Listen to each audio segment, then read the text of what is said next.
Hi, I'm Maria Fontanazza, editor of Food Safety Tech, and I'm here at the IAFP conference with Darin from STOP Foodborne Illness.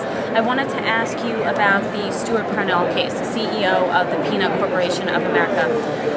Based on what's going to happen in September, what do you think this message is sending to the industry about accountability? At STOP Foodborne Illness, we look at not only the consumer perspective, but also the industry and the political side of things as well. This is a landmark event. Even just the fact that within a few days ago that the court officers recommended a life sentence for Stewart Parnell. We're talking about a man who's been found guilty on 60 some odd charges stemming to, well, actually the fraud and the conspiracy and the different issues, not actually purely for charges that are outlined in terms of illnesses and deaths. So here we have a man whose actions resulted in technically more deaths than that of Charles Manson. This isn't looked at by the industry in terms of, it's been about 40 years since the Supreme Court in U.S. v. Park made a very clear statement that owners, executives of food companies are to be held strictly liable for their actions when it involves illnesses and death. We have not seen too many cases of this in the federal court systems. We can look at Jensen Brothers, we can look at DeCoster's with the eggs.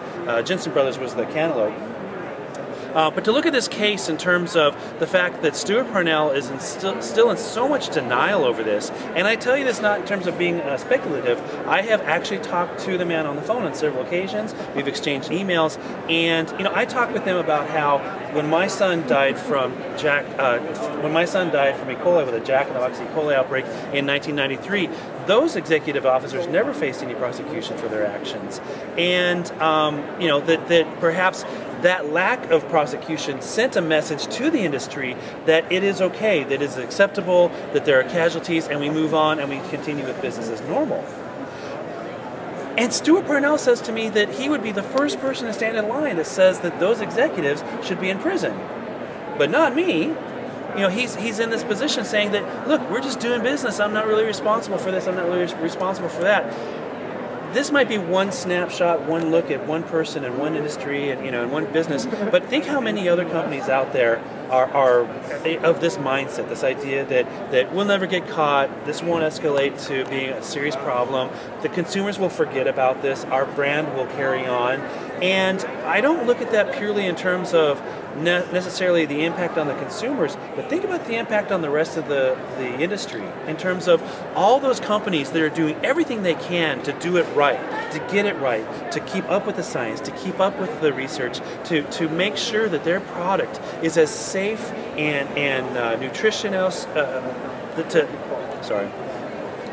all the companies out there that are striving to get it right, that are striving to take strides that go well beyond the minimum expectations. They're leaders in the industry. They're setting examples for other industries and even other countries, other industries, other food products not related to those food products in terms of, wow, that much action can be taken, those many preventive steps can be taken.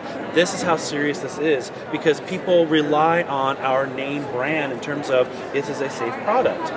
It's a slap in the face to all the companies that do get it right.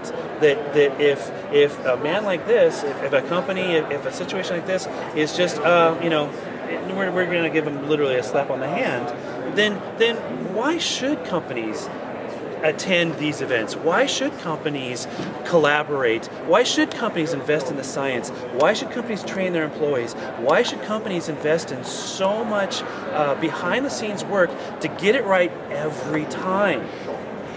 Anyway, that is one of the reasons why I think this is going to be, again, a landmark decision that's going to have significant ripple effect, not only for the industry, but I want to say, too, that the consumers who are directly affected by that outbreak, and quite honestly, consumers who are affected by any outbreak, are looking at this in terms of that is the justice system, that is our system bringing a resolution, bringing a closure, even though they might not be impacted by the salmonella and peanuts outbreak, the idea that something is being done, that people are going to be held accountable, by our government, and that the things that we grew up learning in terms of things will be taken care of, or people look out for you, or the government looks out for the people, or the justice system will make sure that the little guy is looked out for. I don't think a lot of people that have been through some of the worst events that could happen, like with illness and death in their family, I don't think that they could all think that. I don't think they're seeing the system working for them as much as they thought it would. And so again, not only the impact on the industry, but I think the impact on the consumer with this